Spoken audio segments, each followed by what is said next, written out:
Ladies and gentlemen, welcome back to Vintage Variety here on our 1980s episode. We have a special guest today performing a cover of Boys Don't Cry by The Cure. It's Max, Marcy.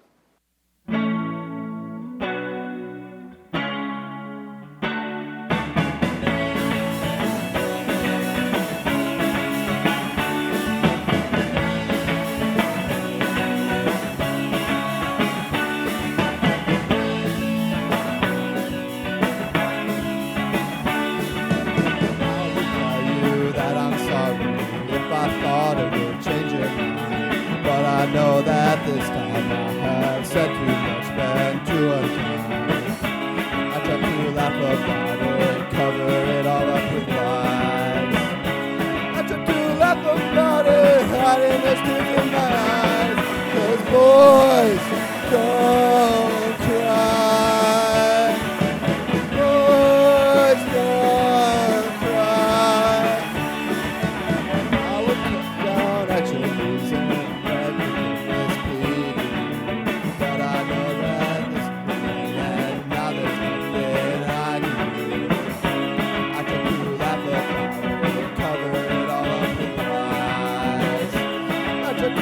about it, hiding those tears in my eyes. 'Cause boys don't cry. Boys don't cry. Tell you that I loved you if I thought that you would stay. But I know that it's too late and you've already gone away. I stretched your limits.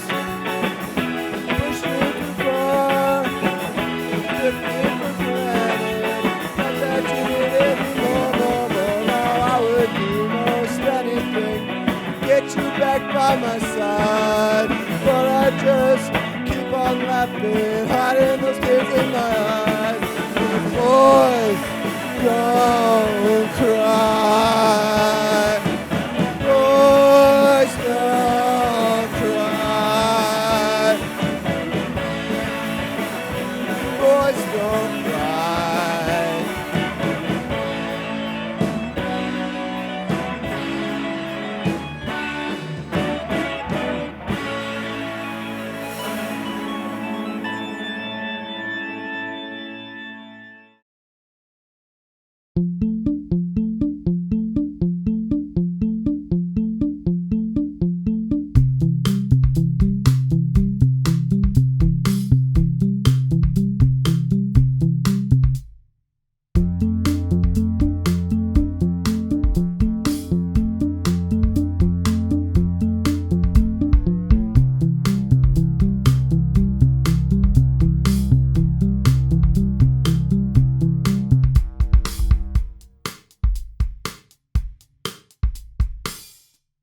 It's the 1980s here on Vintage Variety.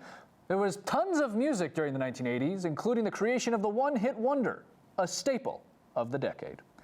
Sports were exploding with the Miracle Mets of 1986, and the economy was booming during the Ronald Reagan era. Like the economy, we have a loaded show tonight with another game show, exclusive interviews, and music. Can't forget the music. So stick with us here on Vintage Variety. For many of us, some of the most cherished memories we have are our days on campus. As alumni, we have every reason to take great pride in the many accomplishments of our alma mater. Ladies and gentlemen, welcome back to Vintage Variety. We have a special guest today, Ian Eagle. Ian Eagle went to school at Syracuse and graduated in the class of 1990. Ian, how are you today? Doing very well. Great to be with you. I was in college, obviously, 86 to 90. So I got a little bit of the first part of the decade at Syracuse, and then my professional life began. But it was a friendly time. It was before technology really took over, so you had to actually connect with people on a human level. And I think that's probably why you have a lot of 50-year-old plus that feel very comfortable in that setting and maybe less comfortable when it comes time to tweet somebody or text somebody or connect via social media. So that's probably why I have a little bit of that separation and distance when it comes to technology and those of a certain age. But in terms of building relationships and just having probably more connectivity with the people around you, it was a really nice time to come up through the industry and in life in general. Absolutely. And actually, for you, your experience at WAER, the one question I had was, I guess, give us a run through of how you got on air, because obviously, very different style of how they get on air nowadays with all that technology. Yeah, no doubt. If you wanted to be on the radio, I think back in my day, you just really had to go do it.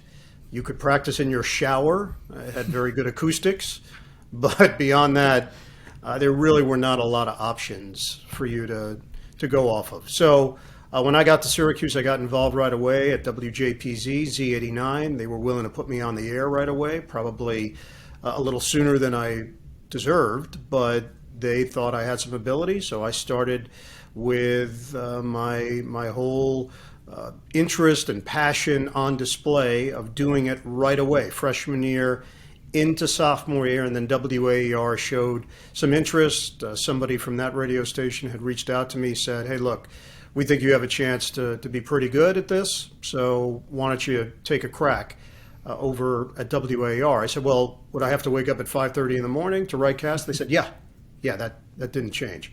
So I realized that I was just going to have to basically suck it up and wake up early, which I was very much against. And still to this day, I tend to be against. That's just innate to me. I began on that path second semester sophomore year, and fortunately things worked out. I ended up being heavily involved at WAER, calling sports for the football team, basketball team, lacrosse team, and it was invaluable experience. Certainly prepared me for my path beyond Syracuse because of the competitive nature of the radio station.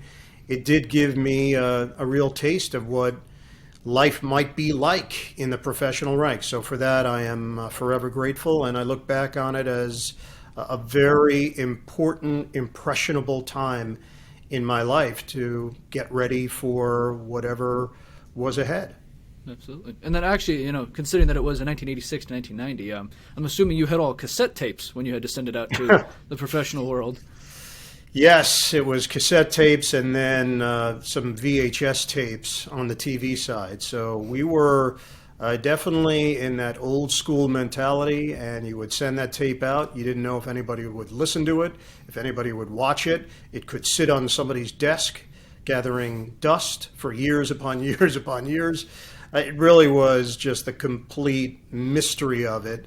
And you found yourself at the post office a lot, bonding with the person behind the desk because they were curious. What are you doing? You're sending all this stuff? Where is it going? Who is this for? Are you the Unabomber? There were a lot of questions back then. Absolutely. And do you keep any of those cassette tapes for yourself just for some laughs? I have a few.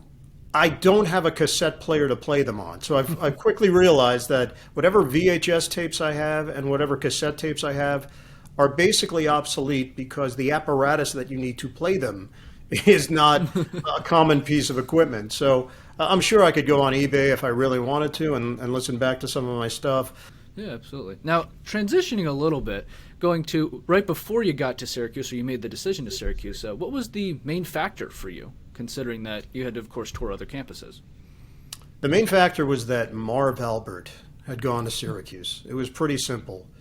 When someone asked me, do you think Syracuse is a good fit for you? I said, yes! I just was heavily interested in a place that produced a sportscaster that I truly looked up to growing up in the New York area, Queens, New York. Then I heard Bob Costas had gone there, and Marty Glickman had gone there, and Dick Stockton had gone there, and Andy Musser had gone there, and Len Berman had gone there. So you're getting the trend. The alumni base played a very large role in me wanting to go there. And when I asked around, people that I respected and had some semblance of knowledge about the business, what's the best communication school?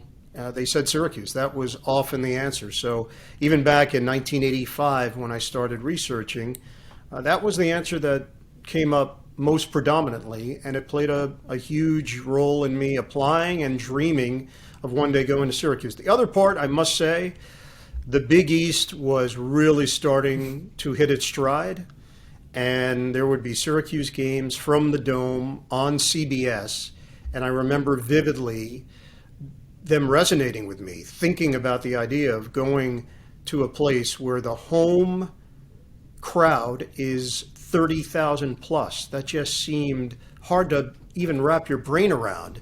And the idea that that would be your weekly enjoyment of a sporting event and experience, that was, for me, a big key as well.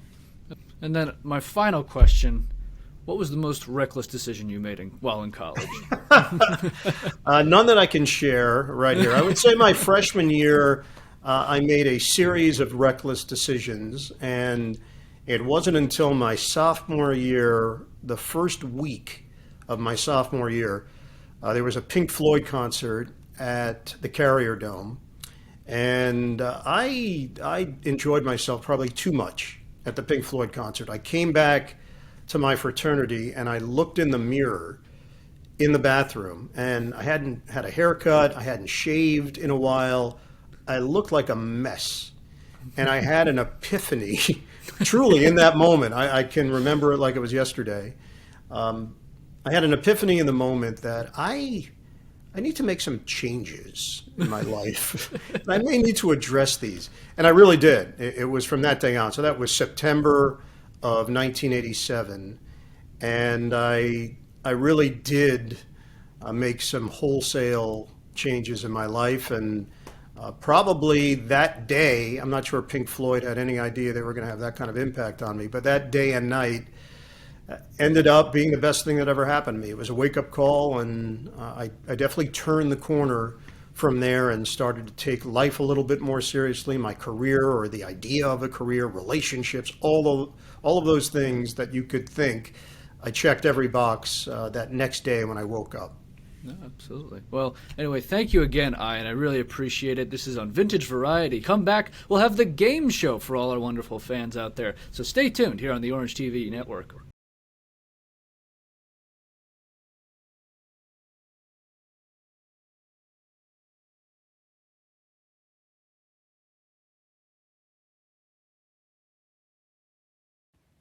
Hello. Have you ever been pressured into doing drugs? Have you ever been at a party or hanging out with friends and they offer you a drink of alcohol or try to get you to do some weed? Well, you're not alone. Millions of teens in America are pressured every day into trying and doing these evil drugs. However, there is a solution. And it's much simpler than you might think. Next time one of your friends asks you to smoke up some of their dope, all you have to do is say no. Jackson!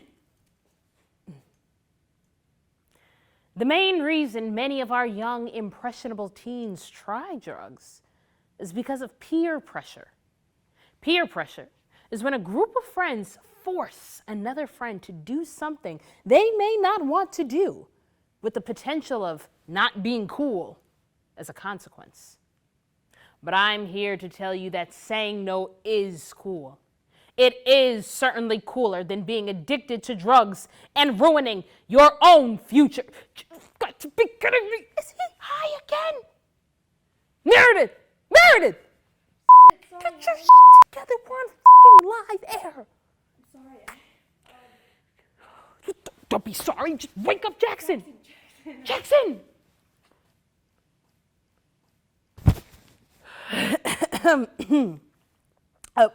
We sincerely apologize for that. We had some unforeseen technical difficulties, but the issue has been resolved now. Anyway, as I was saying before, just saying no is cool. Trust me, when I say the kids who say no to drugs are the real cool kids. Kids on drugs are degenerates with no hope, no future. If you do drugs, you are. Excuse me. If you do drugs, you are you're setting your own future on fire.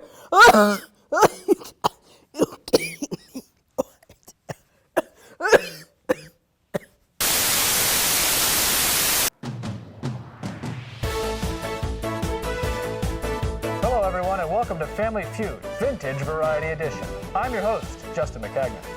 Today we are continuing with our episode straight from the 1980s, a decade where Family Feud was just beginning to establish their dominance in the game show world. Although it only aired for 7 years, it left a lasting impact on how game shows would be for the coming decades. First, from 1980 to 1985, the show was on ABC with host Richard Dawson, a famous comedian and actor who had been the host of Family Feud since its beginning in 1976. After its termination in 1985, the show was dead for 3 years until it was revived by rival CBS, the competitor to ABC, with a brand new host, Ray Combe, also a famous comedian and actor, who hosted for the rest of that 1980s decade. But anyway, let's meet our contestants. First, we have Andrew. Andrew, how are you? I'm all right, I can't complain. And Andrew, you are a advertising I am, correct. Advertising major. here at the S. Newhouse School. Andrew, what do you consider the most crucial facet of being an advertiser? I think being able to make a message that can really speak to someone, really persuade them to buy a certain product or service. And is that what you want to do with your career, I'm assuming? Yeah, I mean, I'm in the creative track right now, so I'm trying to really make messages that really stand out to people and get their attention. Oh, absolutely. We will bring in, though, your competitor for today's game. We have Matt. And Matt, who is part of the television, radio, and film department. Matt, how are you? I'm doing very good Now, today. Matt, as a television, radio, and film major, what is more important about a TRF major as compared to an advertising major? He wouldn't have a job if it wasn't for what we That's a challenge. do. You make my commercials. All right, I'm just going to leave it as such. But anyway, our two contestants will answer 10 questions from our board pulled from an episode in the 1980s. In 45 seconds, they will have to guess the top answer in order to obtain the top points. So we will begin with Andrew. And here we go. We're going to have you over to the side, Matt. Andrew, how do you think you're going to do? I'm feeling pretty confident right now. All right, so Andrew, we're going to get that board ready. But the first thing I guess we have to talk about is how do you respond to what Matt just said about those advertisements? I think it's completely unbased.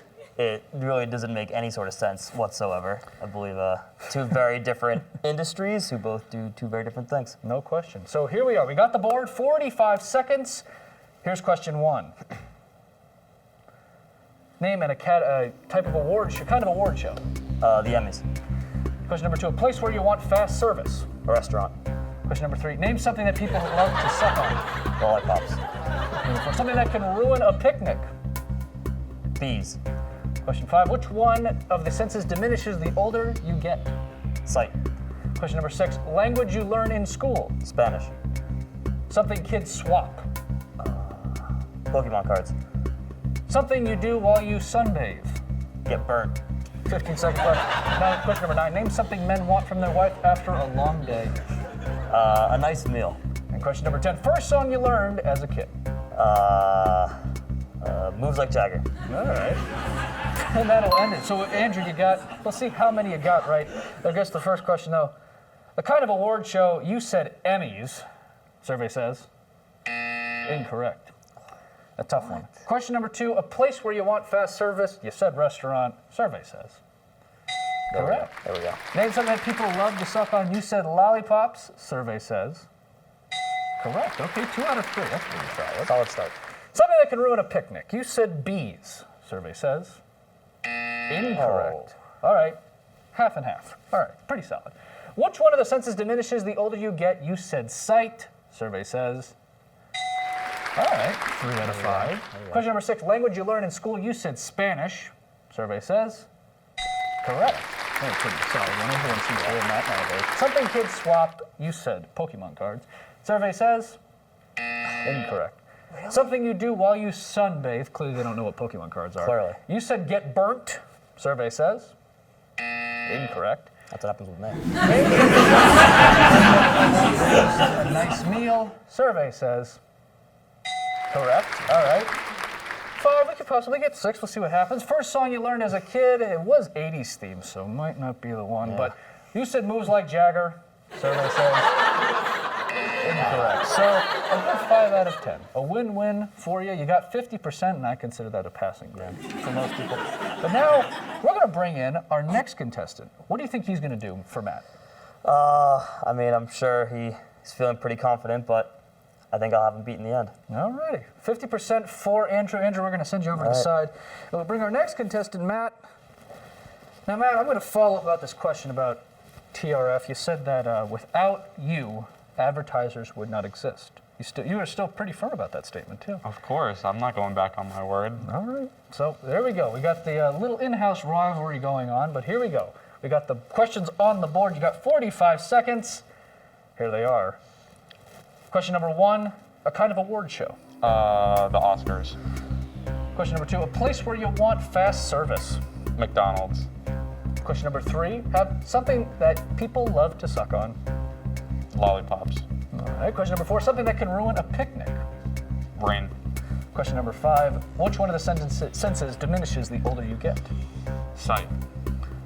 Another one, language you learn in school, 20 seconds. Spanish. Question number 7, something kids swap. Pokemon cards. Question number 8, something you do while you sunbathe. Drink. Now, question number 9, name something men want from their wife after a long day. A sandwich. And the first song you learned as a kid. ABCs. All right, so there we go. 10 questions on the board. An exciting one. How do you think you did, Matt? Better than my opponent. All right. You need 5 out of 10 to tie and 6 to win. Hopefully you get more than that. You can at least gloat on it a little bit when you go back to the house or whatnot. Because I believe you two are roommates, if I'm not mistaken. We are in fact roommates, and he will, if I win, he will never hear the end of this. Well, it's bound to be exciting. We're coming down to it. We're going to bring in Andrew. We're going to have the final answers here on the board. So we got the 2 here. They're both excited. As said, the bragging rights are at stake here, ladies and gentlemen. So here we go. A kind of award show. Matt, you said Oscars. Survey says correct. It's interesting that they didn't think Emmys was one. Yeah. But regardless, here we go. 1 out of 1. A place where you want fast service. You said McDonald's. Survey says correct. 2 out of 2. Okay, we're already getting there. It's going to get stressful. Name something that people love to suck on. You said lollipops. Survey says correct. Something that can ruin a picnic. You said rain. Survey says correct. 4 out of 4. In case you were wondering, Oscars was the correct answer for number 1. Restaurant for number 2. The lollipop for number 3. Weather for number 4. So rain, of course, was the right one for Matt. And now question number 5. Yeah, you said sight. Survey says correct. 5 out of 5. That was the top answer, sight. So good job, Matt. But he needs 1 more to win. We're currently tied. A language you learn in school. You said Spanish. Survey says correct. Well, That's good. there you go. Thing is over. 6 out of 6. But here we go. Keep going. Question number 7. Something kids swap. You said Pokemon cards. Survey says leave it in. Incorrect, because the correct answer was baseball cards. Question number 8. Something you do while you sunbathe. You said drink. Survey says incorrect. So the correct answer was sleep. Question number 9, something men want from their wife after a long day. You said a sandwich. Survey says correct. And the first song you learned as a kid, you said the ABCs. Survey says correct. 8 out of 10 and 80% for you, Matt. You have won the game. You beat Andrew. How is this dynamic going to work in the house now? Are you going to be bragging to him left and right? Nah, I'm gonna give it a day or 2, let it sink in and marinate, and then I'll get to the bragging. Okay. So now I know you had talked to me about this before. You do like to wrestle sometimes between the two. And the question is this going to lead to a wrestling match after you start bragging about it? For his sake, I hope not. So that'll do it for the game show. The winner, as of now, Matt, we'll see what we got next. We got a music show going on here on Vintage Variety.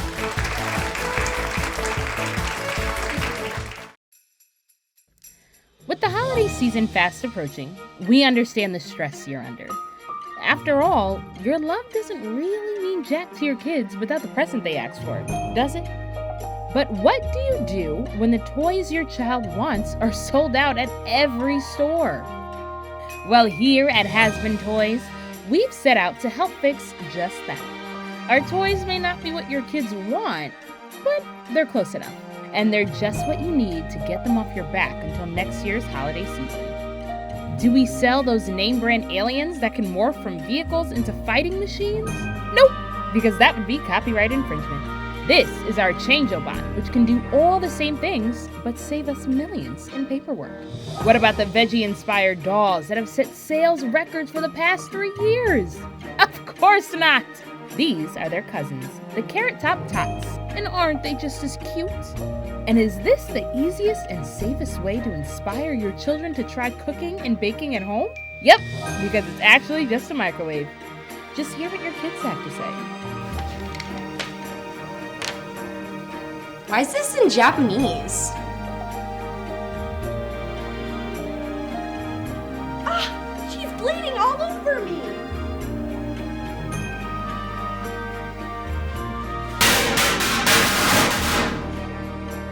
For those who can't have better, Has Been Toys. We are back here on Vintage Variety, now playing their original song, Something. Max Marcy.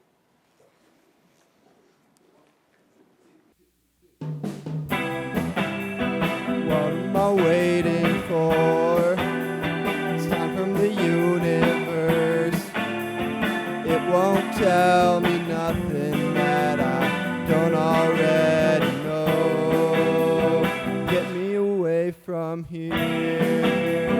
I wanna be alone. And I'll just tell myself that I'm finding my way back home.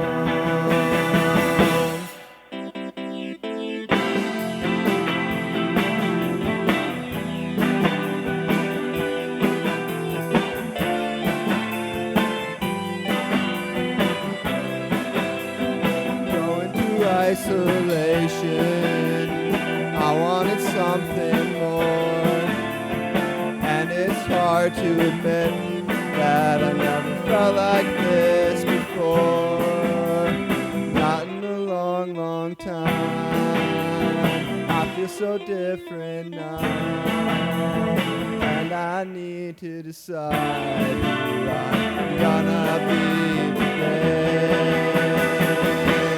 Maybe I'll fall asleep tonight, probably not. I don't know if I have it in me. Hey, won't you sing me another song about being sad? And I'll tell you why it makes me happy.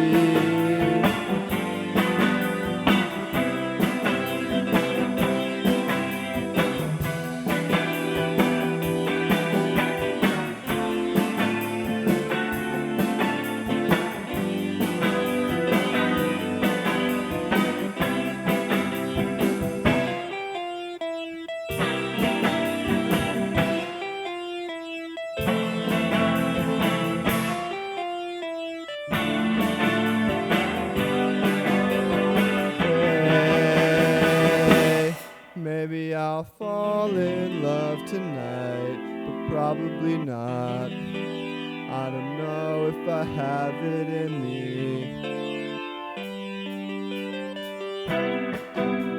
Sleep on a white, white cloud, up in the blue, blue sky. Squint at the bright, bright sun, reflecting off dark brown eyes. Makes me feel so alive, makes me feel dead inside.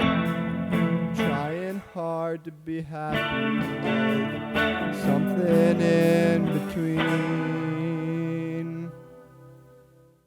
Thank you all for watching our 1980s themed episode of Vintage Variety. Tune in next week when we have our 1990s themed episode. From the cast, the crew, and myself, Justin Maccagnan, your host, have a great week.